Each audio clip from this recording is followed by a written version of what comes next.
வணக்கம். இன்னைக்கு நல்ல கார சார புளிப்பாக உரப்பாக ஒரு வத்த குழம்பு சாதம் தான் பார்க்க போகிறோம். வாங்க. இப்போ ஒரு குக்கரில் 2 டேபிள் ஸ்பூன் எண்ணெய் ஊற்றி நல்லெண்ணெய் ஊற்றி கடுகு, வெந்தயம், ஜீரகம் போட்டு பொரிஞ்ச பிறகு ஒரு 5-6 பல் பூண்டு போட்டிருக்கேன். கொஞ்சம் கருவேப்பிலை போட்டுக்கலாம். ஒரு 10 வெங்காயம், சின்ன வெங்காயம் போட்டுக்கலாம்.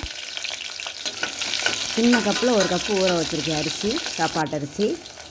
இப்போ சுண்டை வத்தை ஒரு 5-6 சுண்டை வத்தை போட்டிருக்கேன். மிளகு தக்காளி வத்தை வீட்டில் செஞ்சது அதை கொஞ்சம் போட்டிருக்கேன். காய் வாங்கி மோரில் ஊற வச்சு எடுத்தது. ஒரு தக்காளி போட்டு வதக்கிக்கலாம். இந்த மழை பெய்யறதுக்கு அதுக்கும் சாம்பார், ரசம் இந்த மாதிரி சாப்பிட்றதுக்கு ஒரு நாளைக்கு மாற்றி வாய்க்கு உணக்கையாக சாப்பிட்லான்ட்டு நான் செஞ்சுக்கிட்டு இருக்கேன். பாருங்கள், இது மஞ்சத்தூள் போட்டுக்கோங்க. கொஞ்சம் சாம்பார் தூள், மிளகாத்தூள்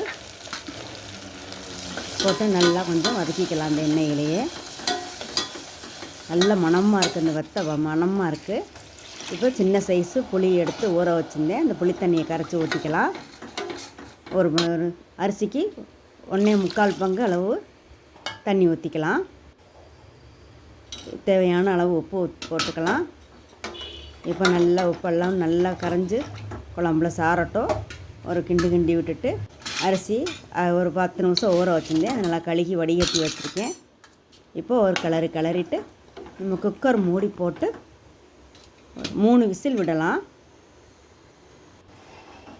இப்போ குக்கர் மூடியாச்சு, வெயிட்டும் போட்டாச்சு.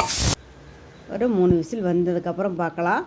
பாருங்கள், சூப்பரான நல்ல மணமான ருசியான வத்த குழம்பு சாதம் ரெடி ஆயிடுச்சு. லஞ்சு பாக்ஸுக்கு செஞ்சு கொடுங்க. இந்த மழை நேரத்துக்கு செம்மையாக இருக்கும். வாய்க்கு ரொம்ப உணக்கையாக இருக்கும். அப்பளம் தொட்டு சாப்பிட்டு பாருங்கள், அடிச்சுக்க முடியாதுங்க சுவை. நீங்கள் ஒரு தடவை செஞ்சு பார்த்துட்டு எப்படி இருக்குங்கிறதுக்குள்ள கமெண்ட் பாக்ஸில் பதிவு பண்ணுங்கள். வீடியோவை முழுமையாக பார்த்த அனைவருக்கும் மிக்க நன்றி. வீடியோ பிடிச்சிருந்தால் லைக் பண்ணுங்கள், ஷேர் பண்ணுங்கள். பேச்சி சமையலுக்கு சப்ஸ்கிரைப் பண்ணுங்கள்.